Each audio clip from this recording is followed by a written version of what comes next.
Olá, sejam bem-vindos a mais uma aula de elementos de máquinas. Você está no canal de YouTube do curso de Fabricação Mecânica do Instituto Federal de Educação, Ciência e Tecnologia de São Paulo, campus Hortolândia. Eu sou o professor Augusto e na 13ª aula sobre elementos de máquinas nós vamos falar sobre mais um tipo de elemento que pode ser utilizado para transmitir potência em sistemas rotativos, que são as correntes e as rodas dentadas.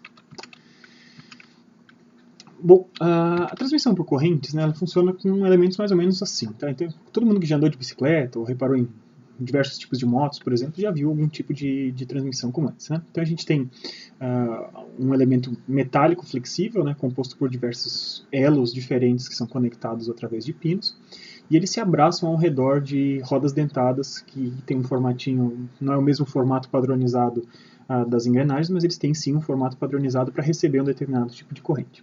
Geralmente, quando a gente tem a transmissão por correntes, a gente tem essas duas rodas dentadas com diâmetros diferentes, né? A roda dentada menor, como a gente já tinha falado anteriormente, a gente costuma chamar de pinhão, e a roda dentada maior a gente costuma chamar de coroa. Tá? Então, como eu mencionei, né, as correntes são elementos de transmissão compostos por uma sequência de elos, e a gente vai ver quais são as partes integrantes desses elos e qual é a lógica por trás de escolher esses elementos componentes de um determinado elo, porque a corrente desempenha a função dela. Tá? Em alguns casos, né, elas são recomendadas para substituir correias e engrenagens. Tá? A gente vai explicar um pouquinho mais quando é que são os casos mais recomendados de uso de correntes, né, mas elas são relativamente versáteis. Assim, elas unem propriedades interessantes, tanto de correias quanto de engrenagens, mas para situações específicas. Tá? Então, especificamente, né, de forma geral, coisas que vocês devem saber, né? Se a gente tem que transmitir grandes cargas, mas tem velocidades de rotação relativamente limitadas, né, a gente pode utilizar correntes. Esse é o caso mais geral possível. Tá? Por que a gente tem velocidades de rotação limitadas? Por um motivo que a gente explicou na aula de correias, né, aula anterior, aula 12.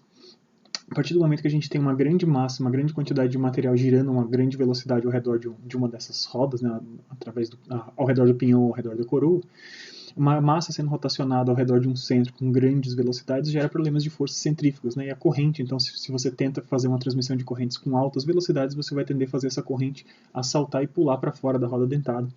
E quando isso acontece, você para de transmitir a potência, né? Todo mundo que já teve a corrente da bicicleta saltando sabe do que eu estou falando, tá?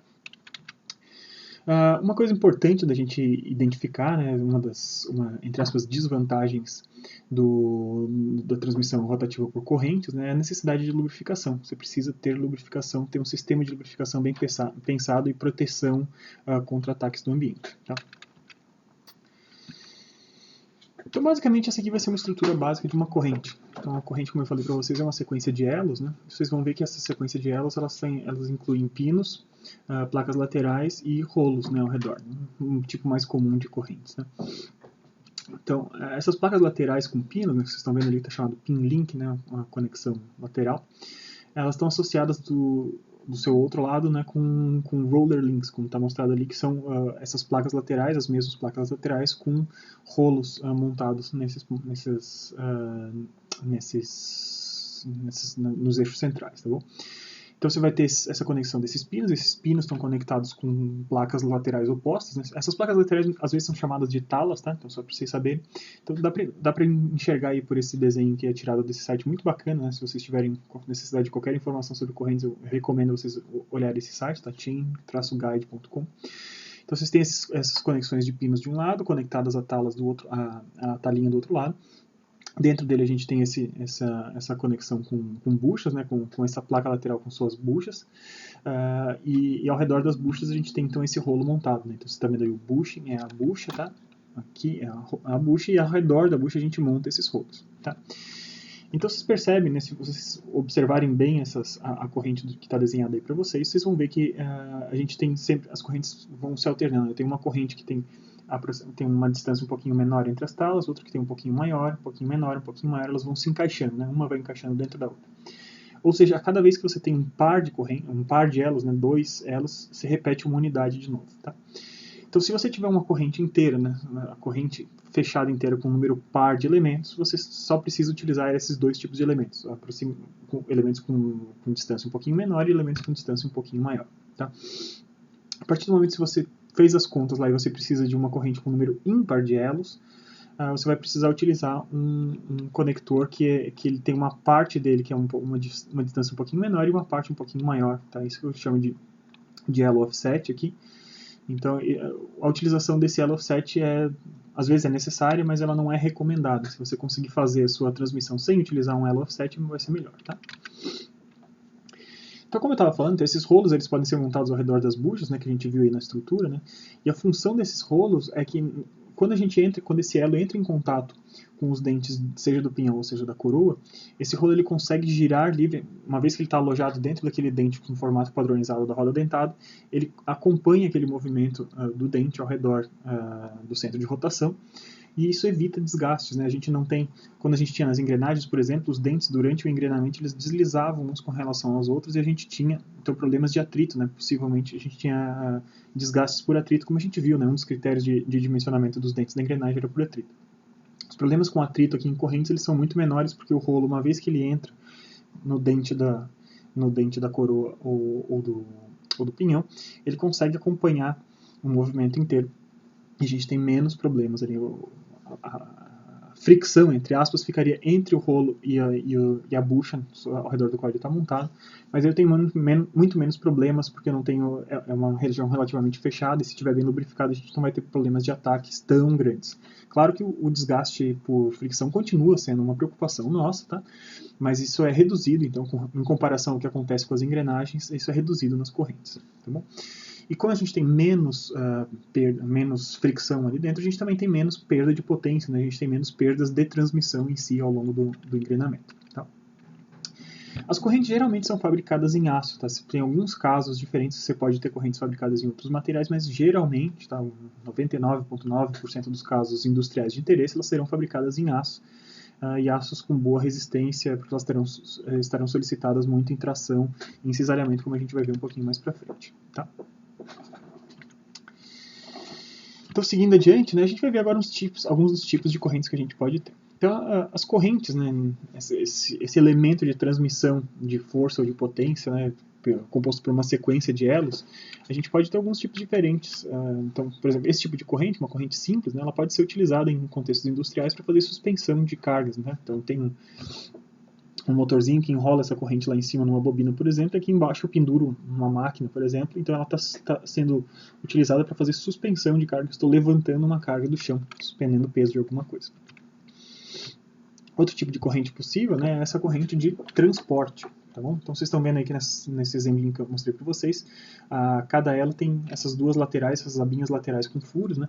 E nessas abinhas laterais com furos você pode prender então pequenas placas de transporte, né? Você imagina sempre que você tiver que transportar alguma coisa em cima de uma esteira dentro de uma indústria, você poderia utilizar uma corrente como essa.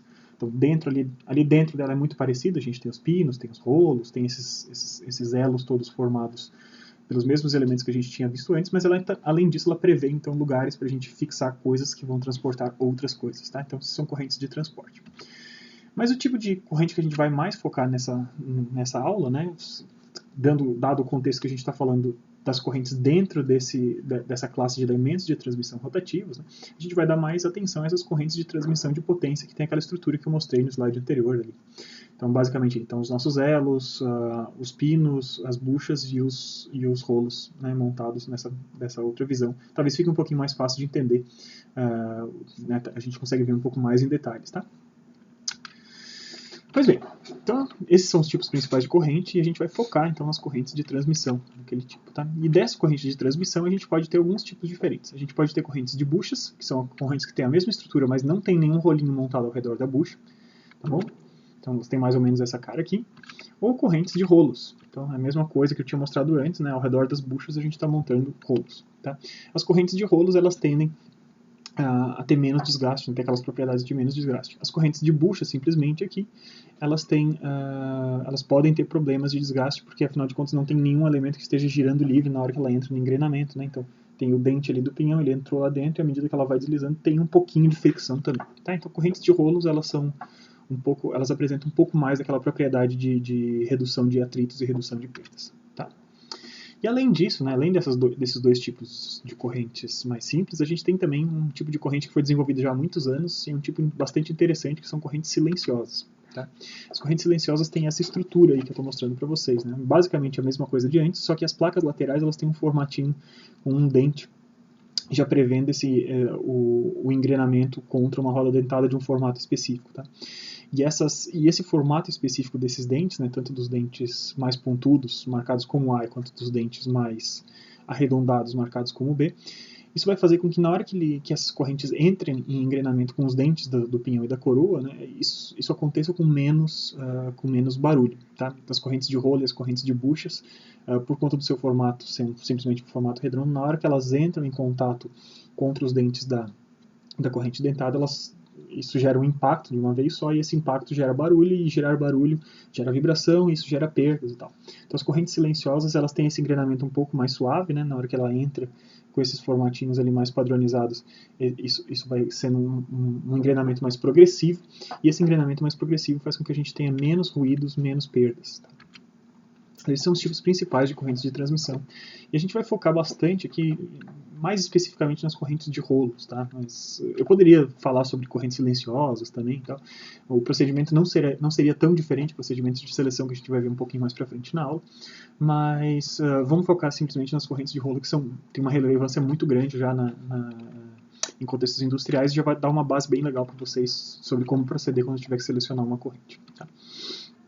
Então, só para vocês terem uma ideia, então, uma corrente na hora que está engrenada, basicamente ela vai ter essa cara, né? A gente está vendo ali o pinhão lá longe, a coroa mais perto aqui, e à medida que ela está engrenada, a gente está vendo ali como esses dentes e a corrente trabalham. Então, durante o processo de engrenamento, né, a gente vai ter a transmissão de cargas, né, de um eixo para o outro, assim como a gente tinha com as correias, né, e isso vai ser realizado através da tensão dessa corrente. Né, uma das rodas, a roda motor, né, geralmente a roda menor, que é a roda motor, vai girar e vai forçar essa corrente a puxar a roda movida, né, que geralmente é a coroa. Então, geralmente a motor é o pinhão, desculpe, e a movida é a coroa. Então, na hora que eu vou forçar essa coroa a se mover, a gente vai gerar uma tensão entre essas duas rodas, né? Então esses elos estão trabalhando tensionados ali ao longo do caminho, e a gente vai ver isso um pouquinho mais para frente, o que isso quer dizer. Destaco para vocês, né, que em correntes, né, fica muito claro que vários dentes das correntes vários elos das correntes estão engajados, né, engrenados nas rodas dentadas em um determinado ponto. Né? Isso não era o caso nas engrenagens. Na engrenagem a gente tinha 1, 2 ou 3 dentes no máximo em contato em um determinado ponto, e logo isso se desconectava. Como essa corrente abraça as rodas dentadas, eu tenho diversos dentes da roda dentada compartilhando esses esforços de tração, tá bom? De todos os tipos de esforços, na verdade, tá? Mas é uma coisa a gente refletir, tá? Pois bem, agora que a gente já viu aí uma corrente mais animada, né, mostrando como é que funciona o engrenamento, vamos pensar um pouquinho sobre o que caracteriza, né, a transmissão por correntes, tá? Então, a primeira coisa que é uma característica, eu estou passando para vocês a lista aqui desse site, tá, engineeringchoice.com, mas tem diversos sites diferentes que tem essas listas de vantagens e desvantagens e características da transmissão por correntes. Tá? Eu só escolhi esse aqui como um deles, mas vocês podem pesquisar outros lugares. Talvez a lista seja um pouquinho diferente uma da outra, mas não vai ser tão diferente. Então, a primeira característica destacada por esse site é o baixo custo de manutenção. Então, as correntes, uma vez que você instalou elas, se elas estiverem em boas condições de lubrificação, né, e bem protegidas contra o ambiente, elas não requerem grandes custos de manutenção ao longo da sua vida útil. Tá? Uma coisa importante vocês saberem é que a corrente tem alta eficiência. Então, eficiência de transmissão, você tem poucas perdas, relativamente poucas perdas, né? Você vai perder no máximo ali uns 2% de potência. E essa alta eficiência está relacionada com a não existência, por exemplo, de deslizamento, que é uma coisa que acontece nas correias, como a gente viu. Né? A gente viu que as correias são baseadas pelo atrito entre a correia e a polia, e por isso, na medida que a gente varia as velocidades, a gente sempre tem um pouquinho de perda devido a esse atrito ao longo do caminho de abraçamento. Isso não é o caso nas correntes. Né? Nas correntes, os elos, uma vez que eles entram no eixo correspondente da roda dentada, eles não vão deslizar, não existe deslizamento nenhum. Então, isso faz com que a gente não tenha perdas por conta do atrito e do deslizamento. Tá?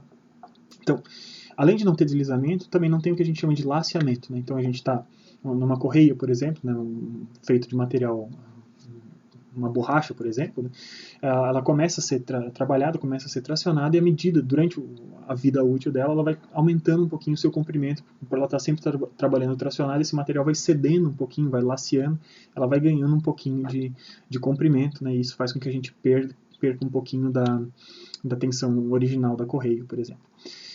Isso não é o caso aqui nas correntes. Tá? Nas correntes, como elas são todas de aço, são elementos rígidos, a gente não vai ter esse problema de laceamento, ela não vai ficar muito mais folgada ao longo da sua vida. Tá?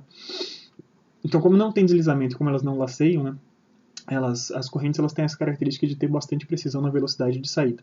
Então, eu tenho a relação de transmissão entre a coroa e o pinhão, né, definido pelos seus diâmetros, e como a gente vai falar um pouquinho mais para frente, os diâmetros, como eles têm um formato padrão, né, nos dois casos, a gente pode fazer a mesma relação que a gente fez nas engrenagens, né, eu posso utilizar diâmetros ou números de dentes, tá bom?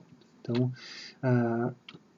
dada essa relação de transmissão, eu sei que a minha velocidade de saída vai ser sempre constante, eu não vou depender de avaliar se está havendo muito deslizamento em determinadas condições de velocidade. Eu sempre consigo, através da relação de transmissão, definir muito precisamente qual é a velocidade de saída. Tá? Outra coisa importante é vocês pensarem que as rodas dentadas são bastante leves. Né? Vocês viram até, inclusive, no exemplo ilustrado que eu mostrei agora, no animado que eu mostrei agora há pouco, né? Vocês viram as rodas dentadas, muitas vezes elas são totalmente vazadas.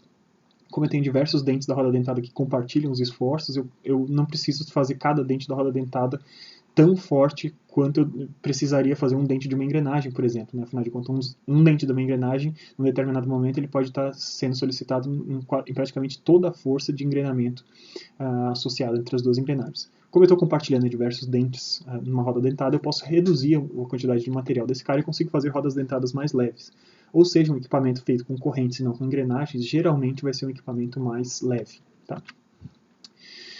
A gente tem a possibilidade de transmitir mais potência do que eu conseguia com correias, né? Afinal de contas eu tenho praticamente só aço, né, agindo ali na transmissão da potência entre esses dois eixos. Né? O elemento que conecta esses dois eixos é um elemento todo fabricado em aço, e como eu tenho esse elemento todo fabricado em aço, não tem uma boa parte dessa transmissão sendo realizada através de borracha, por exemplo, né? Eu consigo transmitir mais potência, né? Eu consigo ter mais força sendo aplicada numa determinada corrente, né? Ela pode estar mais tensa do que uma correia. Tá? Em comparação com as correias, outra vantagem que tem que ser destacada nas correntes é que é possível a gente ter uma faixa de relações de transmissão muito mais larga. Né? A gente viu que a gente tinha limites, né, nas correias por conta do problema do ângulo de abraçamento. Né? Então, se eu tinha um pinhão muito pequenininho e uma coroa muito grande, né, a gente viu que a correia não abraçava adequadamente o pinhão, e com isso eu tinha muitas perdas por deslizamento, e por isso a gente tinha limitações, né, de qual era a relação de transmissão possível entre a coroa e o pinhão. Ora, quando a gente está agora em correntes, né, esses dentes não permitem deslizamento, a gente tem uma possibilidade de ter uma relação de transmissão maior. Eu posso ter pinhões relativamente bem menores do que eu tinha antes, com o mesmo tamanho de coroa. Tá? Claro que isso não é infinito, né? A gente não pode pegar uma coroa minúscula, um pinhão minúsculo e uma coroa gigantesca, porque daí eu teria o mesmo problema de eu ter poucos dentes engrenados, e isso geraria problemas nos dentes da roda dentada. Mas em comparação com as correias, isso é fato, né? Que as correntes trabalham com maiores faixas de transmissão. Tá? Outra coisa importante é que as correntes não têm problema para trabalhar em altas temperaturas. Isso era um problema nas correias por conta da borracha, né? A borracha é afetada pelas temperaturas, as temperaturas levam ao envelhecimento do material da borracha. Isso não é verdade, como a gente está trabalhando em aço, isso não tem problema para trabalhar com altas temperaturas. Uma coisa que é versátil também nas correntes, né? Você pode utilizar correntes tanto para pequenas ou para grandes distâncias entre eixos. Tá?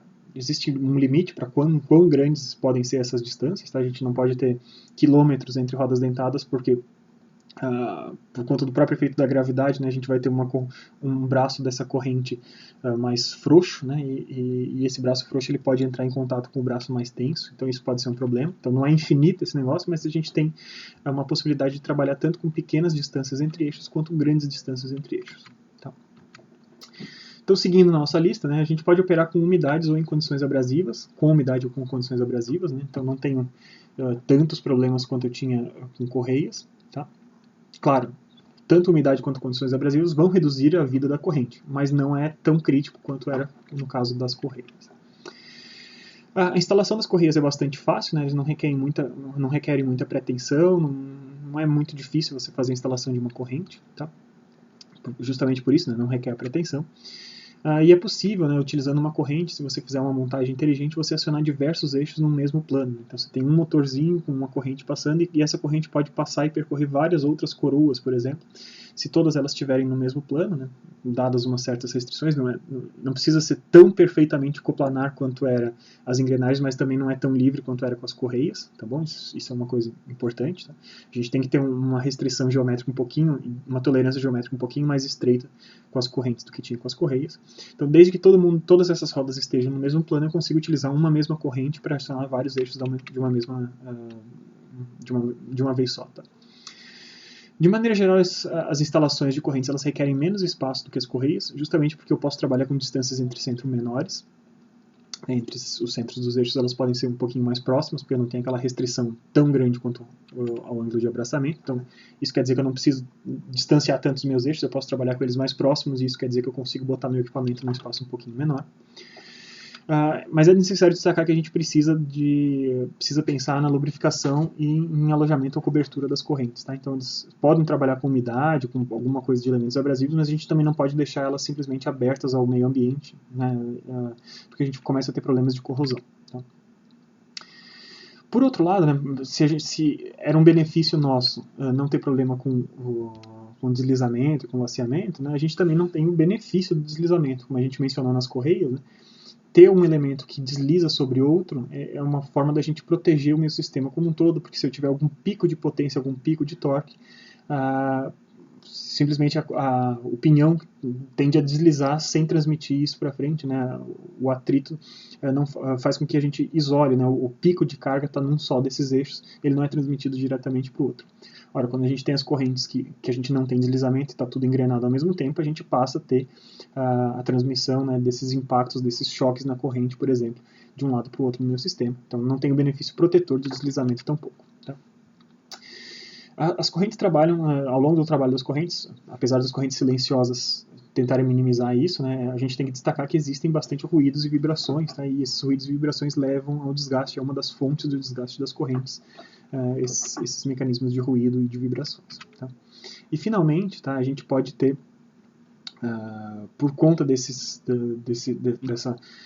transmissão mais rígida entre pinhão e coroa, né, quando eu tenho picos maiores de torque e de potência sendo transmitido por algum motivo, né, então você dimensionou um sistema para transmitir 10 kW, mas deu um pico de carga e pontualmente esse negócio subiu em uma fração de segundo, subiu para 15 kW. Isso quer dizer que então que isso tudo vai ser transmitido adiante, né? Então na hora que a gente tem essa transmissão adiante ao longo do sistema, a gente pode gerar, nesses casos de sobrecarga, alguma flutuação da velocidade de saída. Né? Como estava explicado aqui em cima, né, a gente tem uma precisão na velocidade de saída. Simplesmente a velocidade de saída vai ser o fator de transmissão vezes a velocidade que está sendo praticada na entrada. Então se eu tenho um pico na entrada, eu vou ter um pico na saída também. Tá? Eu vou ter uma flutuação na velocidade de saída por conta disso. Tá? Então essas são as características aí de uma transmissão por correntes. Tá? A gente poderia destacar outras características, mas isso nos dá um panorama bastante geral das coisas que acontecem quando a gente está utilizando correntes para transmitir potência entre dois eixos diferentes. Tá? Então eu trago para vocês aqui esse outro quadro comparativo que é muito interessante, está mostrando para vocês as características de cada um dos tipos de elementos de transmissão que a gente já estudou. Tá? Então a gente tem correias de rolos, tá? Esse primeiro coluna aqui, correias de rolos. Depois a gente tem correntes de rolos, desculpa. Agora correias dentadas, agora correias em V e engrenagens, tá? Então são comparados em diversos critérios, tá? Então em termos de sincronia da entrada e da saída, né, a gente percebe que tanto as correntes de rolos, as correias dentadas e as engrenagens têm excelente comportamento de sincronia, que tem a entrada e a saída, a gente não tem deslizamento, não tem nada. Então, quando a gente tem correias em V, a gente tem deslizamento, então a gente não tem a garantia de sincronia de um eixo no outro. Como a gente viu, isso pode ser positivo também. Né? Eficiência de transmissão, portanto, né, quando a gente também não tem atrito em nenhum desses três tipos, né, nem nas correntes de rolos, nem nas correias dentadas e nem nas engrenagens, esses também são excelentes em termos de eficiência, e a gente já tem alguma perda de eficiência nas correias em V por conta do atrito. Por outro lado, né, a defesa contra choques, né, a defesa contra choques só existe quando a gente tem algum tipo de deslizamento possível. Então, só as correias em V são consideradas excelentes contra choques, enquanto os outros elementos são considerados, no máximo, bons, mas nunca excelentes. Tá? Então, vocês percebem que o pior dos casos em termos de choques é uma engrenagem. Tá? Se eu quebrar um dente de uma engrenagem, pode ser muito prejudicial. Se você tem grandes choques numa corrente ou numa correia dentada, elas, muito possivelmente o que vai acontecer, você vai estourar o elemento da corrente ou da correia antes de estourar o seu sistema de transmissão como um todo. Então, por isso eles desempenham melhor do que as engrenagens. Né? Você está vendo que o xizinho é uma condição muito pobre, tá? Um triângulozinho é uma condição aceitável, um círculo é condição boa e 2 círculos é condição excelente, né? Segundo a nossa legenda aqui embaixo. Tá? Seguindo adiante, né?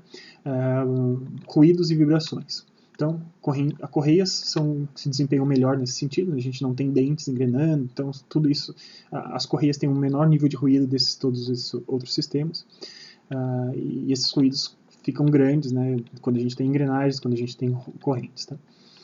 Condições exteriores, tá? O que tem que ser evitado para cada um deles. Né? Então, nas engrenagens a gente vai evitar água e poeira, da mesma forma com as correntes, né? Vai evitar, não quer dizer que elas vão morrer se tiver uma presença de um pouco de água e poeira, mas a gente vai tentar evitar. Quando a gente tem correias, a gente tem que evitar, além disso, a gente tem que evitar óleo e calor, tá? Então, tudo isso que, quando a gente tem borracha, né, seja nas correias dentadas ou nas correias em V, a gente vai evitar calor por conta dos efeitos de envelhecimento, tá? O que economiza mais espaço, né, em termos de maior velocidade com baixas cargas, tá? Se você tem, então, transmitir muita velocidade, mas tem baixas cargas, vai ser recomendado você utilizar uma correia dentada, que isso vai poder ser utilizado com essas altas velocidades. Perceba que uma corrente, né, apesar de poder trabalhar com menores diâmetros, como eu falei, ela não é recomendada para altas velocidades, como a gente tinha comentado lá no começo da aula. Então, isso não é o caso, né? A gente não pode aplicar correntes porque eu tenho altas velocidades. Tá? Já no outro caso, quando a gente tem baixas velocidades e altos carregamentos, a corrente passa a ser a melhor escolha, tá? A corrente vai ser tá marcada aqui como a melhor escolha, tá? E a gente isso não vai ser possível quando a gente tem uma correia em V, por exemplo, vai ser o pior desempenho deles, porque eu vou precisar de uma polia muito maior, eu vou precisar de grandes distâncias entre eles, então vai ser pouco compacto no meu sistema. Em termos de lubrificação, as correias, por serem feitas de borracha, elas não necessitam de lubrificação, tanto engrenagens quanto correntes, como são aço com aço em contato, a gente precisa de lubrificação. Flexibilidade de projeto, de layout. A corrente é o melhor de todos, né? A gente pode pensar, ser muito criativo de onde colocar as rodas dentadas, umas com relação às outras, né? Então eu consigo ter bastante flexibilidade de projeto. E que cargas excessivas ao redor dos rolamentos, tá? Lembre-se que a gente tinha falado que isso era um problema nas correias porque a gente precisava de muita pretensão, né? Então eu botava muita pretensão e isso carregava já previamente os rolamentos, mesmo com cargas estáticas, tá? E a gente não precisa pretensionar tanto as correntes e não tem pretensão nenhuma quando a gente tem engrenagens, então tanto engrenagens quanto correntes elas têm bom desempenho em termos desse fator, tá? A gente não está carregando excessivamente um rolamento, tá?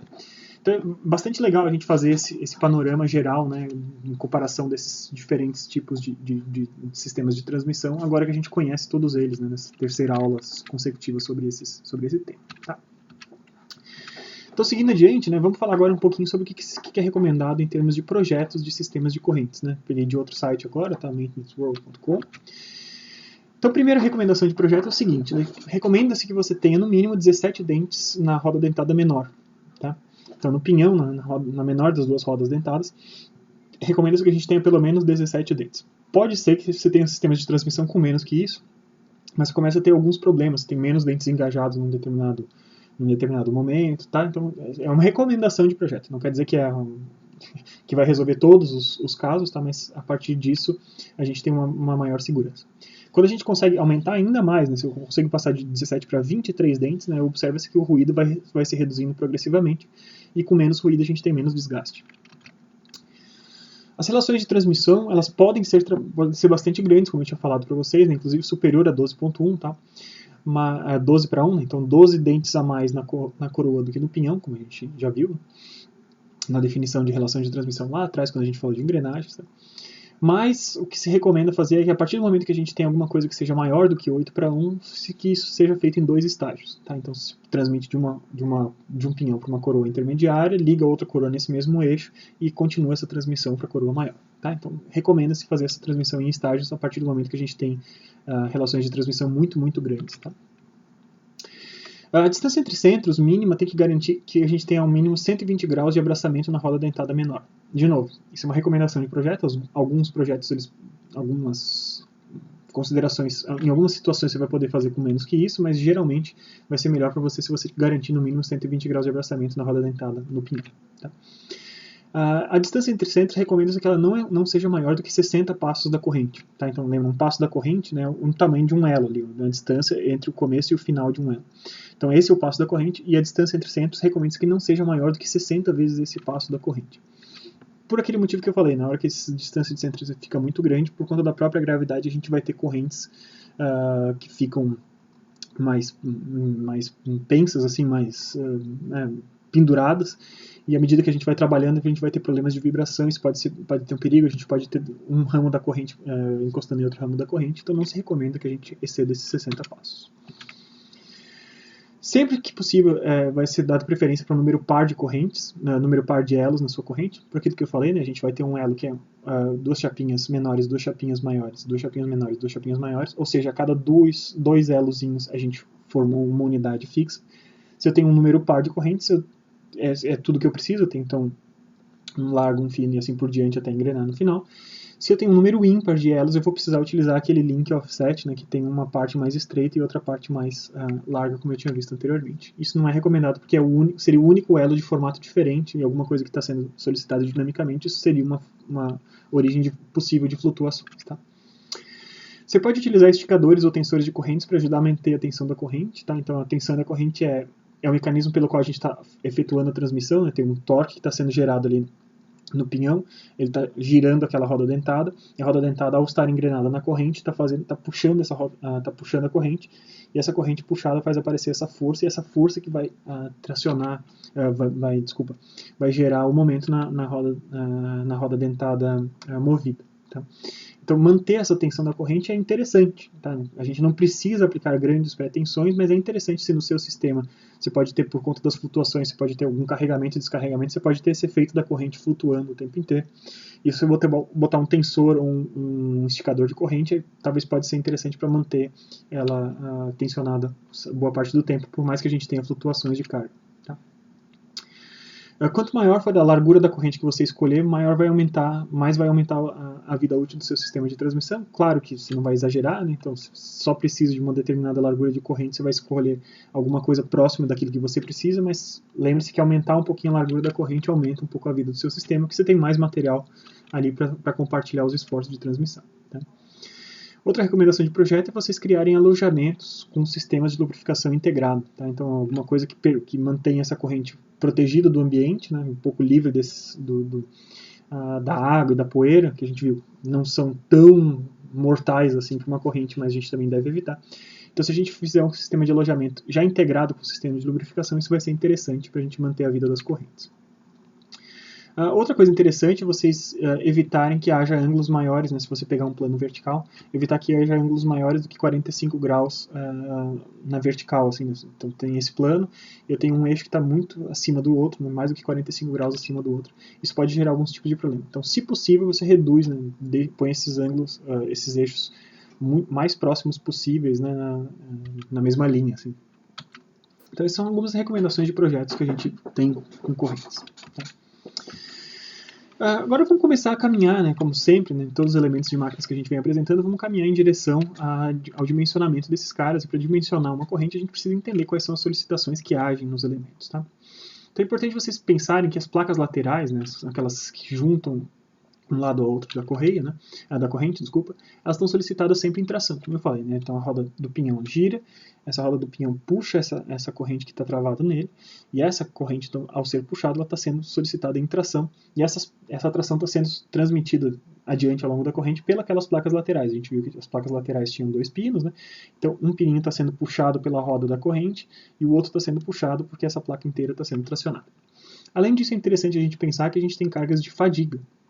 A fadiga é um modo de solicitação para o qual é caracterizado por esforços alternados, né? Então eu tenho um pico de carga, eu tenho uma redução de carga, pico de carga e redução de carga.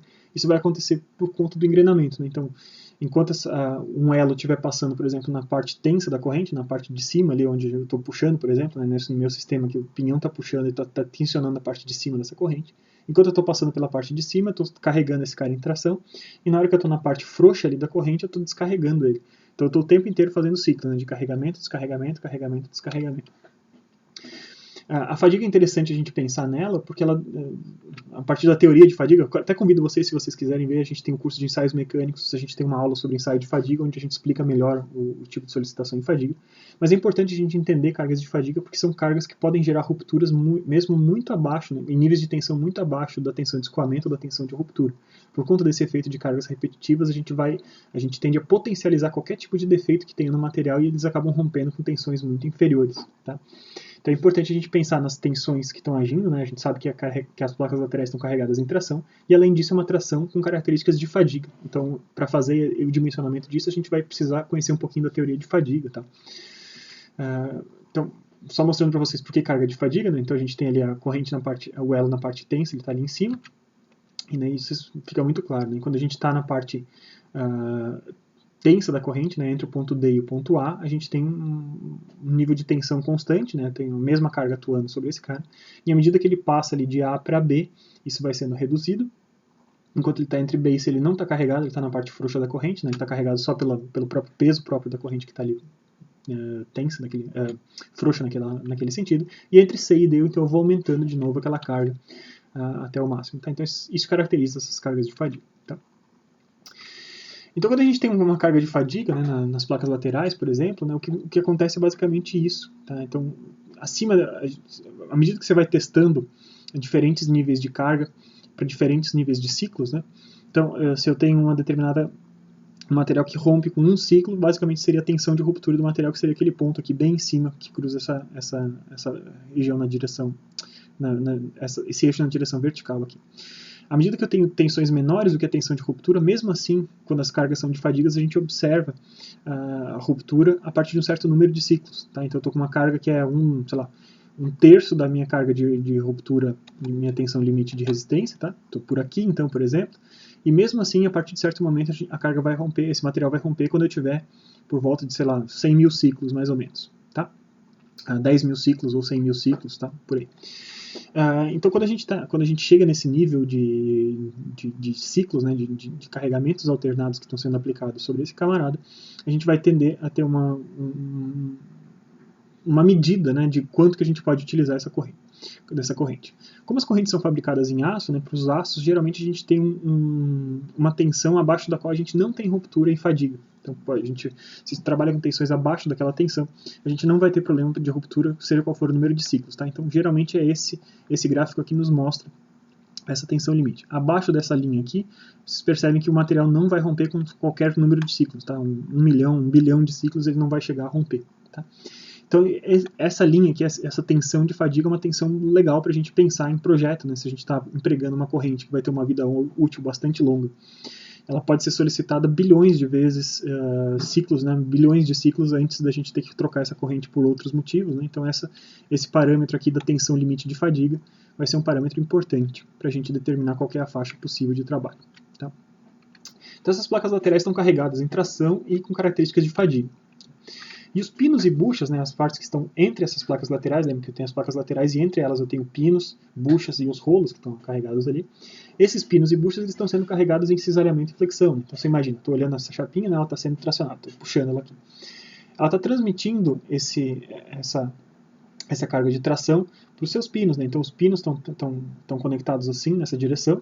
Então essa carga está sendo puxada para o lado de cá, e esse pino gostaria de ficar parado, né? Mas ele está tendendo a ser puxado aqui para cima. Então fica muito claro que nessa parte aqui, onde a gente tem a conexão dessa placa lateral com o pino, a gente tem uma carga de cisalhamento, claramente alguma coisa que tenta cortar, tenta romper esse cara aqui em cisalhamento. Tá?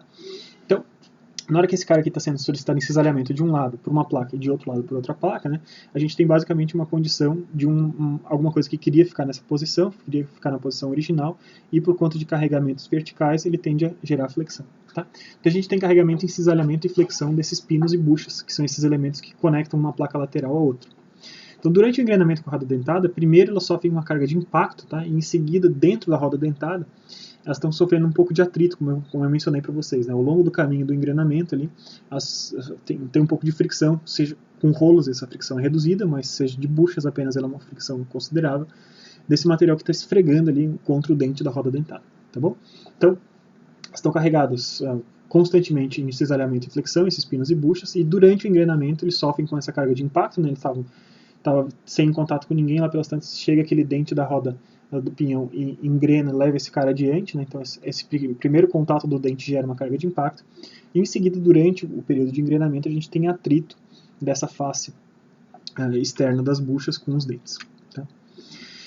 Então, dadas essas condições todas, né, que a gente tem diversos elementos com diversas características diferentes, né, basicamente o nível de tensão possível, né, vai ser alguma coisa que vai ter que levar em conta todos esses fenômenos diferentes de carregamento. Tá?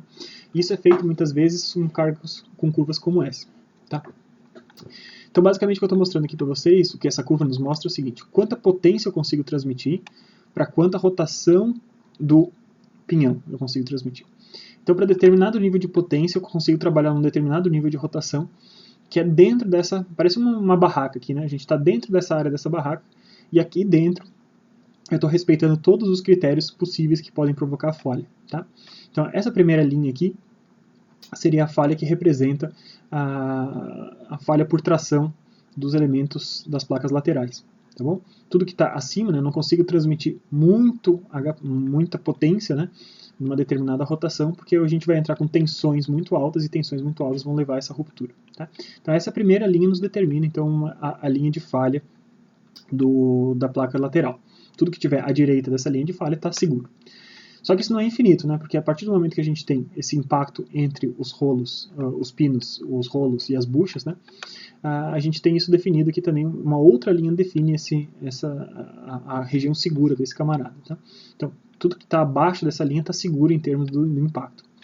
E esse último camarada aqui é um outro tipo de falha, né? Acabei não mencionando aqui, tá? Mas quando a gente tem contato, quando a gente tem muita força de contato entre um pino e um dente numa roda dentada, pode ser que eles meio que gere uma adesão entre eles, tá? Eles fiquem colados um pouquinho entre eles. Tá?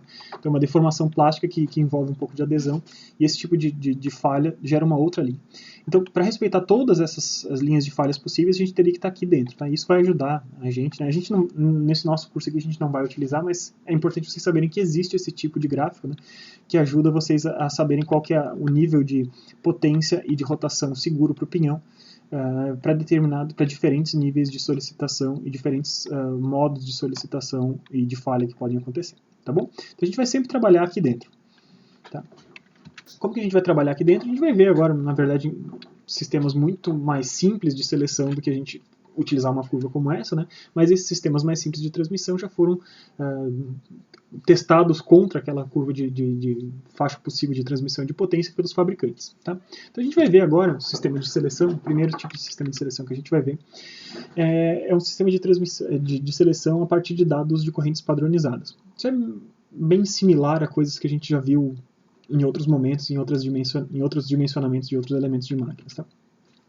Então, a primeira coisa, quando a gente for fazer o dimensionamento por correntes padronizadas, assim como a gente fez para correias, né, a gente vai ter que definir um fator de serviço. Isso está relacionado ao nível de carregamento, se ele é um nível de carregamento constante, se eu tenho picos, se eu tenho muitas horas de utilização. Tá? Então, basicamente, né, em termos de fator de serviço, quando a gente tem um serviço normal, sem grandes sobrecargas, poucas horas por dia de utilização, a gente vai utilizar um fator de 1, então um fator que não altera nada a potência de projeto. Tá? Se eu tenho algum nível de sobrecarga, isso vai passar para 1,3, e na hora que eu tenho grandes sobrecargas, isso passa para 1,5. Tá? Então, como que eu vou utilizar isso? Da mesma forma como a gente fez nas correias, né? A gente vai pegar a potência útil que eu tenho agindo no meu sistema e vai multiplicar por esse fator de serviço para achar a potência de projeto. A gente vai utilizar a potência de projeto para realizar a seleção do elemento de máquina, nesse nosso caso a corrente, né, que aguente esse nível de potência de projeto, que é a potência útil do sistema, multiplicado por esse fator de serviço que dá conta desses picos de carga. Né. Então, basicamente, o que a gente vai fazer, quando a gente tem essa informação da potência de projeto e a gente sabe qual é a rotação que a gente quer trabalhar no pinhão, mais uma vez, como a gente já fez isso para correias, né, a gente vai encontrar numa tabela padronizada de fabricantes, tá, qual que seria o tipo de corrente padronizada e o tipo de corrente associado ao número de dentes do pinhão. Tá? Então, basicamente, você vai ter uma tabela como essa. Tá? No eixo X aqui embaixo você tem a rotação do pinhão, do eixo menor, da roda dentada menor. E na vertical a gente tem, então, a potência de projeto, né, corrigida já pelo fator de serviço. Então a gente vai cruzar essas duas informações. Eu tenho um determinado nível de rotação, vou cruzar com um determinado nível de potência, e ao cruzar com esse nível de potência, você vai ver que você vai parar nessas curvas inclinadas. E essas curvas inclinadas têm especificações de correntes padronizadas, né? Vocês vão ver ali RS60, RS40, RS150 e assim por diante. Você tem diversos tipos de correntes. Cada um desses é um tipo de corrente diferente. E além disso, para cada um desses tipos de corrente, você vai ver que a gente tem nas linhas ali, está marcado 20T, 17T, 14T, então você tem um número de dentes recomendados para aquele tipo de corrente. Então, cruzei potência de projeto com velocidade de rotação do pinhão. Isso vai me dar o tipo de corrente e o número de dentes que eu tenho que utilizar no pinhão. Tá? Então, por isso é o Z1 que vai sair dessa tabela. Z1, lembre-se que é número de dentes. E tudo que é 1 é do pinhão. Então, Z, número de dentes do pinhão. Então, saiu dessa tabela esse número de dentes. No meu projeto do meu sistema de transmissão, eu vou saber qual é a relação de transmissão. Então, eu sei qual é a relação entre Z1 e Z2. Né? Eu sei qual é o tamanho do pinhão e o tamanho da coroa. A gente vai pegar com Z1 e vai, através da relação de transmissão, determinar quanto é que tem que ser o número de dentes da engrenagem 2. A partir desses dois números aqui, a gente vai conferir se os diâmetros dessas engrenagens, né, das rodas dentadas, se os diâmetros das rodas dentadas desse padrão permitem que a gente mantenha a distância entre centros. Digamos que a gente já tivesse um chute, né, eu gostaria de usar um certo valor de distância entre centros, por conta do meu projeto. A gente vai conferir agora, conhecendo o número de dentes do pinhão e da coroa, vai conferir se esses dois centros eles não vão interferir um no outro. Tá? Então, se é possível manter, beleza, a gente mantém. Tá?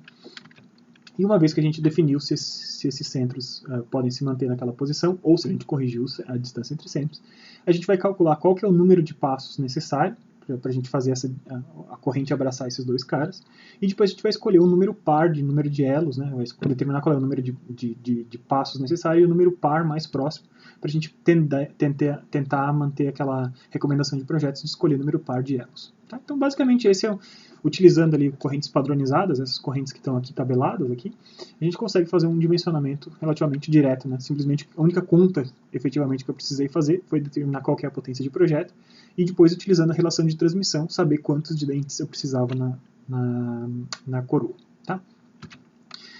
Mas agora eu vou mostrar para vocês, né, um dimensionamento que vai envolver esses passos finais, que eu não mostrei as últimas equações, elas vão aparecer aqui, mas é um tipo de dimensionamento mais completo, tá, mais levando em consideração critérios mais de desgaste. Então é o tipo de sistema, uma norma GOST, uma norma russa, se não me engano, tá?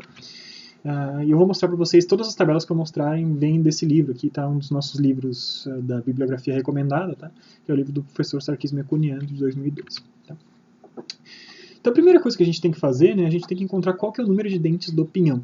Então, para realizar isso, né, a gente tem recomendações. Então, dependendo do valor da relação de transmissão, 1, 2, 3, 4, 5, 6, a gente tem um número mínimo de dentes no pinhão, recomendados para diferentes tipos de sistemas, tá? Para correntes de rolos ou correntes silenciosas. Tá? Então, se eu tenho ali uma relação de transmissão 2, por exemplo, para correntes de rolos, ele está recomendando 27 dentes no pinhão. Tá? E assim por diante, então a gente vai saber um número mínimo de dentes do pinhão que eu posso escolher. Em seguida a gente escolhe, a partir dessa primeira escolha que a gente teve, né, do número de dentes do pinhão, a gente vai adiante, né, a gente vai escolher qual que é o passo da corrente. E é importante a gente saber que quanto menor for o passo, melhor vai ser. Tá? Quanto menor for o passo, a gente vai ter mais dentes compartilhando o trabalho durante o engrenamento, e isso vai ter atrito reduzido, a gente tem, né, tamanhos das coisas são um pouquinho menores, a gente tem menos atrito, a gente tem menos problemas com força centrífuga, né, correntes de passo menor têm menos massa, então quando ela tem menos massa eu posso trabalhar com velocidades maiores sem ter problema de força centrífuga, e eu tenho menos problemas de choques também. Tá? Então, só que o quanto do passo que eu posso escolher, isso vai depender da minha rotação, né, qual é a rotação que eu estou trabalhando. Tá, então, quanto menor for a rotação que eu estou trabalhando e maior a transmissão de potência, eu vou pegar uma corrente maior, e quanto maiores forem as minhas rotações com baixa carga, eu posso pegar passos menores. Então tá aí os passos, tá? Os passos estão dados em polegadas, tá? Meia polegada, 5/8, 3/4, 1 polegada, 1 1/4, cada um com suas respectivas rotações máximas recomendadas. Pois bem, então agora eu já selecionei o passo, sei qual é o número de dentes, agora eu vou ter que calcular qual que é a velocidade da corrente. Então lembre-se que a velocidade da corrente é algo crítico, né? Quando a gente tem problemas de força centrífuga, a corrente tende a desengrenar e soltar das rodas dentadas. Então a gente tem as velocidades recomendadas. Tá? Para correntes de rolos a gente vai evitar passar de 12 metros por segundo, e para corrente dentada a gente vai evitar passar A corrente silenciosa, tá? Eu botei dentado aqui, desculpa. Corrente silenciosa a gente vai evitar passar de 16 metros por segundo, tá bom? Então como é que a gente faz essa conta, tá? A velocidade da corrente, então, ela é determinada por essa forma, tá? A velocidade de corrente é o número de dentes do pinhão, vezes o passo, vezes a rotação em RPM do pinhão, dividido por 60 para transformar para metros por segundo, dividido por 1000 para transformar isso em metros, tá? Então, a partir dessas contas, a gente vai fazer essas contas de velocidade de corrente, tá? Já vai aparecer aqui a tabela, eu só errei aqui na ordem da animação, tá? A gente vai ver fiz as contas da velocidade de corrente, vou ver se está condizente com esses nossos parâmetros, né? Se está inferior aos 12 metros por segundo ou aos 16 metros por segundo, tá bom? Então vamos só. Então tá aqui, ó. O número máximo de rotações para diferentes passos da corrente, tá? Então o número de dentes do pinhão, a gente tem ali 15, 19, 23, 27, com o passo da corrente 12, 15, 20, 25, a gente tem ali uma tabela de qual é o número máximo de rotações que a gente pode utilizar, tá? Para diferentes tipos de corrente, para diferentes passos de corrente e diferentes números de dentes do pinhão. Tá? Então isso vai nos ajudar, a gente tem mais uma tabela que nos indica qual que é para um determinado número de dentes do pinhão, qual que é a velocidade máxima de rotação que eu posso utilizar, tá bom? Então, isso nos ajuda a saber se o nosso N1 está dentro do recomendado para aquele passo de corrente que eu tinha escolhido e para o número de dentes do pinhão que a gente tinha escolhido, tá bom? Então, peguei aqui o Z1 que veio aqui de cima, o passo que veio aqui de baixo, e agora eu comparo se a minha rotação para a combinação desses dois caras está dentro da faixa recomendada. Se estiver dentro da faixa recomendada, eu faço a conta, e se esse VC der dentro desses parâmetros, eu estou seguro, tá? Em seguida, a gente tem fator de operação. Tá, então a gente tem o mesmo fator de serviço que eu tinha mostrado ali no dimensionamento anterior, que depende dos picos de carga, né? 1 para serviço normal, 1.3 para moderado, 1,5 para serviços pesados. Tá? Mas além disso, além desse fator de serviço, a gente vai corrigir agora com critérios de lubrificação e de posição entre eixos. Né? Lembre-se, o que eu estou mostrando para vocês é uma norma que leva a critérios de desgaste, então por isso que a lubrificação entra aqui dentro também. Tá? Quanto melhor a lubrificação, menores seriam os meus problemas de desgaste. Então, se eu tenho uma lubrificação que foi bem planejada, né, é contínua, esse fator vale 1, então eu não estou reduzindo a vida de nada. Mas se eu não consigo lubrificar constantemente, eu só tenho que fazer paradas periódicas para fazer a lubrificação, isso faz com que o meu fator de serviço vá para 1.3, ou seja, eu estou comendo um pouco da vida da minha corrente por conta de problemas de lubrificação. Além disso, aquela outra recomendação, né? Se a gente tinha eixos que estão a mais do que 45 graus uns que os outros, isso reduz a minha vida da corrente, né? Por isso esse fator vai 1.3. Enquanto a gente está com ângulos menores do que 45 graus, né, na vertical entre eles, a gente tem esse ângulo igual, esse fator igual a 1. Então esse fator de operação inclui tudo, inclui tanto o regime de serviço quanto o fator de lubrificação e o fator de posição do eixo. Tudo isso multiplicado vai me dar um único fator K. Tá? Então, seguindo adiante, o que a gente faz com isso? Né? A gente vai agora determinar qual é a força máxima que age na corrente. A força máxima que age na corrente vai ser a potência transmitida dividido pela velocidade da corrente. Tá? Força vezes velocidade é uma forma de a gente chegar em potência. Tá? Então, se eu sei qual é a potência do meu sistema e agora eu sei quanto é que vale a velocidade da minha corrente, faço a divisão da potência pela velocidade e vou chegar a qual é a força máxima.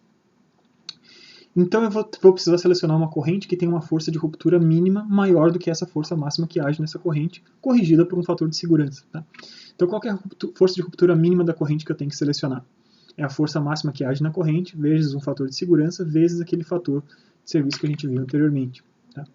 Então esse coeficiente de segurança depende, de novo, do passo da corrente e da rotação da engrenagem menor. Você tem diversos valores diferentes, vocês percebam, né, que a gente tem inclusive fatores de segurança bastante grandes aí. Então isso tudo é para garantir que a gente não tenha falhas, tá bom? Então com isso a gente vai fazer agora, a gente tem esses dados todos, vou achar um valor de força de ruptura mínima e eu vou comparar com dados catalogados. Tá? Então a gente tem diversos tipos diferentes, né, de correntes, tá? Correntes simplex, correntes duplex, duplex, triplex. E a gente tem então cargas de ruptura diferentes para diferentes passos. Então eu tenho um determinado passo, para aquele passo a gente vai comparar. Se a minha carga de ruptura está abaixo da carga de ruptura definida padrão para essa corrente, estou bem. Se, apesar de ter selecionado o passo, o número de dentes e tal, eu chego numa carga de ruptura mínima que é maior do que essa, eu tenho problemas, eu vou ter que selecionar uma corrente de passo maior.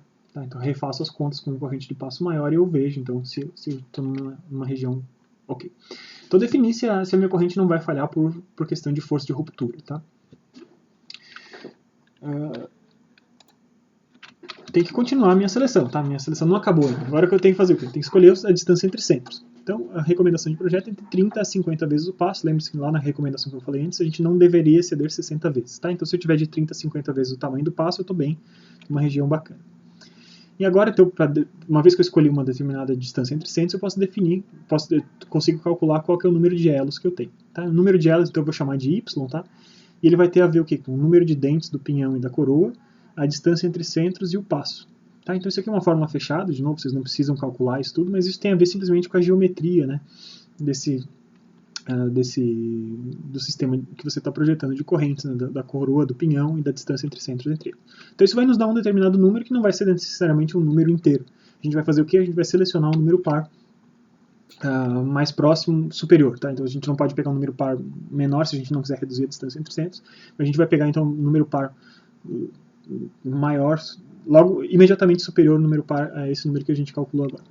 Então quando eu tenho agora um número y corrigido para ser um número par, a gente talvez precise recalcular a distância entre centros, né? Se eu não quiser que a minha corrente fique muito frouxa, então eu recalculo a minha distância entre centros, botando agora o y que eu recém calculei e de novo envolvendo esses mesmos caras. De novo, fórmula fechada, não precisam decorar, é só substituir os valores ali dentro que ele faz essa conta por você. Tá? Uma vez que eu corrigi essa distância entre centros, então eu preciso agora saber qual que é o comprimento total da corrente, né? Talvez eu precise saber qual que é o comprimento da corrente. Isso vai ser dado simplesmente pelo número de dentes, que é o número de elos que eu selecionei aqui em cima, vezes o passo. Né? Então, cada elo tem o tamanho de um passo, o número de dentes vezes o passo vai nos dar o comprimento total da corrente. Tá? Então agora a gente vai fazer um exemplo, tá? Um exemplo básico desse dimensionamento mais completo. Tá? Então a gente vai mostrar como é que essas coisas funcionam na prática. Então vamos fazer o seguinte, a gente pegou aquele sistema de transmissão que a gente tinha definido na aula passada por correias, tá? E a gente vai substituir o sistema de transmissão que eu fiz com correias na aula passada por um sistema de correntes de rolos utilizando esse sistema GOST que eu mostrei agora há pouco. Tá? Então lembrando, quais que eram os dados? A gente tinha uma potência de 8 HP que estava sendo transmitido, a rotação do pinhão era de 2.000 RPM, a relação de transmissão era de 1,64 e a gente tinha uma distância entre centros inicialmente prevista de 400 milímetros. Tá? Então, com esses dados, agora a gente vai entrar naquele procedimento que eu mostrei agora há pouco. Então, a primeira coisa que a gente vai fazer é determinar qual é o número de dentes do pinhão. Então, para a gente olhar isso, a gente vai ver. Então, a gente tem relação de transmissão de 1,64. Eu quero calcular, então, qual que é o número de dentes do pinhão. A gente vem aqui, então, eu estou entre 1 e 2. Tá? Então, para 1, relação de transmissão 1, estava em 31, para a relação de transmissão 2 estava em 27, eu estou um pouquinho mais próximo de 2 do que de 1, selecionei 28 dentes, por exemplo, para a roda dentada 1, tá bom? Então, com os 28 dentes, agora, a gente vai escolher esse passo, tá? Então, mais uma vez ficou a tabela por último, tá? Então, deixa eu mostrar então, essa tabela. Então, eu escolhi ali os 28 dentes, tá? Com os 28 dentes, a gente vai escolher qual que é o passo, e o passo que a gente vai ver, lembra-se que a gente tem 2.000 RPM do pinhão, tá? Então, se eu tenho 2.000 RPM, para uma corrente de 28 passos, eu posso trabalhar com até 2.500 RPM, então 2.000 RPM está abaixo desses 2.550, então eu posso utilizar a corrente de passo 12, tá? Segundo essa tabela. Por isso escolhi o passo 12, o menor passo possível. Lembre-se, a gente vai escolher o menor passo possível, que tem menos problemas de ruído. Então, com o passo escolhido e com o número de dentes escolhido, a gente vai calcular qual que é a velocidade da corrente. Então, eu tenho o número de dentes, o passo, a rotação do eixo 1 é dada de 2.000 RPM, tudo isso dividido por 6 e por 1.000, vocês vão ver que isso vai dar 11,2 metros por segundo. Para correntes de rolos, a gente tinha recomendado que isso ficasse abaixo de 12 metros por segundo, então estamos bem. Então, né, tem uma determinada velocidade, sim, mas a gente está abaixo do limite que é considerado perigoso. Muito bem, então agora a gente vai determinar qual que é o fator de serviço. O fator de operação, desculpa, tá? Então, o fator de operação a gente vai fazer as contas como levando em conta o serviço pesado, como a gente tinha feito nas correias, mas o resto tudo ideal, lubrificação ideal e o posicionamento ideal desses eixos, tá? Então, a gente tinha o KS valendo 1,5 para dar conta desse regime de serviço pesado, lubrificação constante 1, posição de eixos menor que 45 graus 1, então 1,5 vezes 1 vezes 1 dá 1,5, tá? Então, tocando adiante, a gente vai determinar agora a força máxima na correia. A potência que a gente transmite é de 8 HP, então cada HP tem 745 watts, 8 vezes 745, tenho 5.960 watts sendo transmitidos, e com isso a força máxima, então 5.960 watts dividido pelos 11,2 metros por segundo, nos dá 531 newtons nessa correia. Qual que é a força mínima de ruptura que eu preciso ter? Então eu vou precisar saber qual que é aquele fator de segurança, né, dependendo do passo que eu escolhi, e da rotação das engrenagens do eixo menor. Tá? Então fazendo essas contas aqui, tá? Vocês observam que a gente está com uma corrente de passo 12, tá? Então 12 é aqui meia polegada, tá?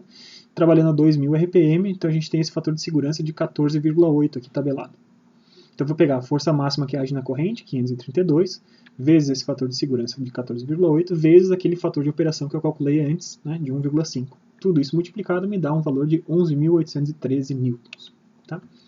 Então com esses 11.813 newtons, a gente vai ver se a corrente do passo que a gente estava escolhendo respeita ou não.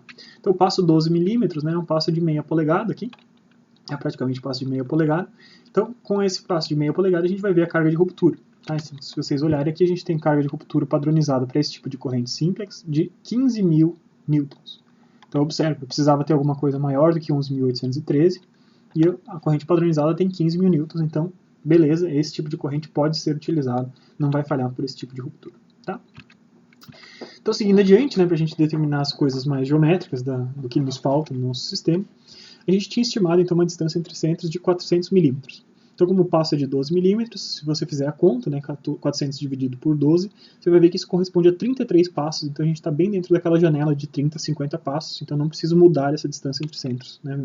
Inicialmente já está legal, está dentro da faixa. Agora eu vou calcular então qual é o número de dentes da coroa, né? Minha relação de transmissão era 1,64, vezes os 28 dentes da primeira, vocês vão ver que isso vai dar, a gente vai arredondar, né, para o valor inteiro mais próximo de 46 dentes. Tá? Eu não posso ter número de dentes fracionários, né? Então a gente vai ver 1,64 vezes 28, vai dar um valor que vai usar 46 dentes, vai ficar o mais próximo possível desse I que a gente tinha planejado.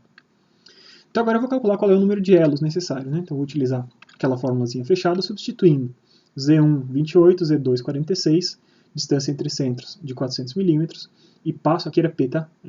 Deixei T porque no livro original era T, mas a gente tinha chamado passo de P, então aqui dividido pelo passo, então, e o passo então de 12 milímetros. Substituindo todo esse pessoal aí, a gente vai chegar numa conta de 128,2, e o número par imediatamente superior, né? A gente não vai pegar menos que isso, a gente vai pegar um número par imediatamente superior, vai ser de 130 elos. Então eu vou ter 130 elos da corrente.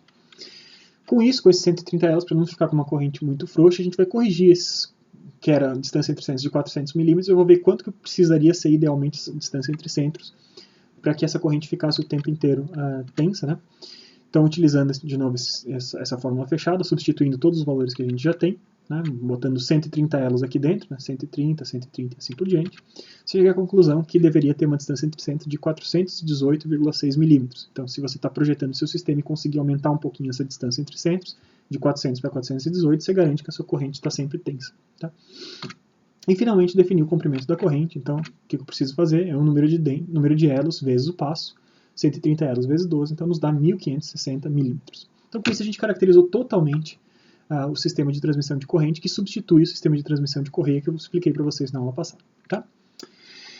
Então, gente, esse foi o panorama geral dos sistemas de transmissão de potência por correntes. A gente viu os tipos de correntes que existem, quais são as vantagens e desvantagens, recomendações de projeto para quando a gente tem sistemas de transmissão por correntes. E eu mostrei para vocês alguns critérios de dimensionamento, né, alguns sistemas de dimensionamento mais simples a partir de correntes padronizadas, né, como eu mostrei alguns slides atrás, e depois um sistema de dimensionamento mais detalhado, onde a gente tem um pouquinho mais de visão do que está provocando a ruptura, né, onde a gente está envolvendo critérios de desgaste. A gente tem critérios tanto de força de ruptura estática, né, qual é a força mínima de ruptura necessária, a gente tem fatores de operação que dão conta desses picos, dão conta da lubrificação, então fica muito mais claro nesse sistema de dimensionamento um pouco mais completo quais são os fatores que influenciam a vida das correntes. Tá? Então, as forças estáticas, condições de lubrificação, fatores de segurança, tamanho do passo, velocidade de corrente, tudo isso estava envolvido e a gente tem um pouco mais de contato com esses diferentes fatores utilizando esse sistema de